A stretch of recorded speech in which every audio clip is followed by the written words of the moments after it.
Oke, shalom anak-anak. Nah, hari ini kita berjumpa lagi dan kita belajar tentang tema kita hari ini adalah Allah bekerja di dalam. Kita semua yakin bahwa Allah itu selalu bekerja untuk mendatangkan kebaikan bagi kita. Nah, kita juga yakin, kita percaya bahwa Allah itu ada bersama dengan kita. Tapi seringkali kita nggak sadar kalau Allah itu juga bekerja di dalam diri kita. Makanya, karena itu kita hari ini mau belajar tentang gimana sih cara Allah bekerja di dalam diri kita ini. Nah, di sini ada ayat Alkitab. Ada di 1 Yohanes 4 ayat 4b. Bunyinya, sebab roh yang ada di dalam kamu lebih besar daripada roh yang ada di dalam dunia ini. Di ayat ini kita tahu bahwa ternyata Allah itu ada dalam diri kita. Jadi ketika Allah menciptakan kita, Allah menghembuskan nafas bagi kita, manusia dan manusia itu hidup. Nafas itu menjadi bagian dari diri kita. Nafas Allah itu menjadi bagian dari diri kita. Dan roh Allah itu juga tinggal dalam diri kita. Dan lebih lagi, Roh Kudus ke dalam hati kita. Jadi gimana caranya dengan kita berdoa, kita membaca Alkitab, kita sering beribadah, kita sering membangun persekutuan kita dengan Tuhan. Cara itulah kita bisa menjaga Roh Kudus dalam hati kita, dalam diri kita ini. Roh yang ada dalam diri kita ini, Roh Allah itu lebih besar daripada roh yang ada dalam dunia. Seringkali kita takut dengan roh yang ada dalam dunia ini, roh jahat, semacamnya, roh ketakutan. Kita seringkali takut. Tapi kita karena itu kita lupa bahwa ada roh Allah dalam diri kita yang lebih besar, jauh lebih besar dari roh itu. Roh sang pencipta yang ada dalam diri kita ini membuat kita seharusnya tidak takut yang ada dalam dunia ini, atau percaya dalam dunia ini. Roh Allah itu menguatkan kita, melindungi kita, membimbing kita, membantu kita untuk menjadi lebih baik, jadi sesuai dengan kehendaknya. Karena itu sebaiknya kita percaya, kita yakin bahwa roh yang ada dalam diri kita, Allah yang ada dalam diri kita itu lebih besar dari roh itu. Jadi 1 Petrus ayat 8 ininya, sadarlah, jaga-jagalah, lawan iblis berjalan sama seperti singa dan mencari orang yang dapat kita harus waspada. Kita jangan tahu lainnya dalam diri kita nih, terus kita santai-santai aja, nggak boleh gitu. Itu ada dalam diri kita dan kita harus menjaganya. Kita ini kan manusia berdosa, manusia sudah jatuh dalam dosa sejak dan tahu bahwa baik dan jahat.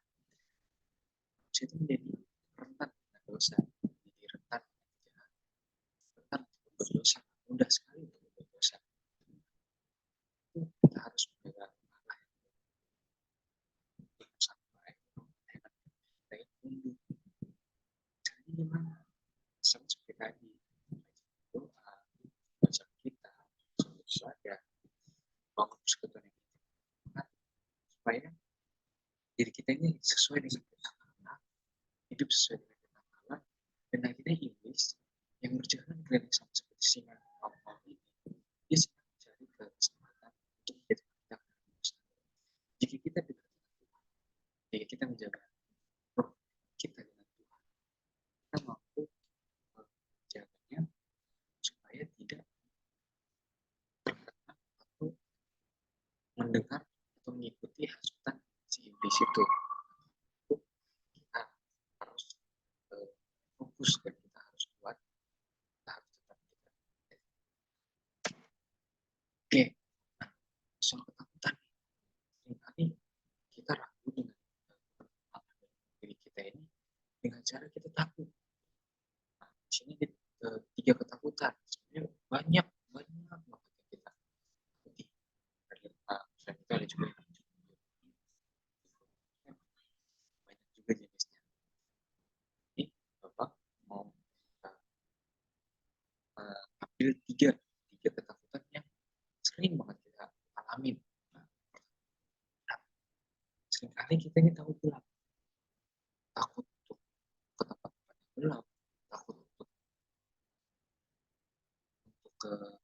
tidur sendiri dalam keadaan lampu yang mati. Nah, seringkali kita itu.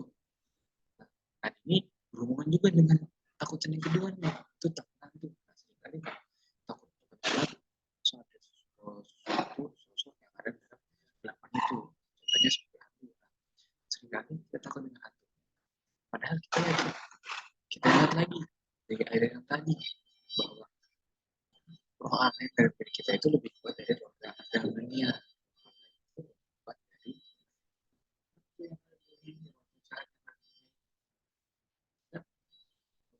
sampai merasa ini suatu sosok yang bukan suatu sosok yang bisa membuat kita dewasa. Kita percaya ingat bahwa Allah selalu melindungi kita, selalu menjaga kita. Dia selalu selamat. Oke. Selanjutnya itu adalah tentang takut bersaksi. Saksi ini apa? Takut bersaksi ini adalah takut menceritakan kebaikan Tuhan pada teman-teman kita. Seringkali kita ragu, kita takut nih, kita malu menceritakan kebaikan Tuhan. Saksi dapat hadiah, tiba-tiba dapat kado dari Tuhan, kebaikan dari Tuhan, dapat kesembuhan. Itu seringkali kita malah takut bersaksi, padahal cerita kita itu bisa membuat orang semakin mengenal Tuhan, semakin percaya Tuhan, bersaksi dengan yang masih belum percaya Tuhan. Nah, itu kita nggak boleh takut untuk bersaksi tentang untuk cerita tentang kebaikan Tuhan. Nah, ini ada mengingat nih.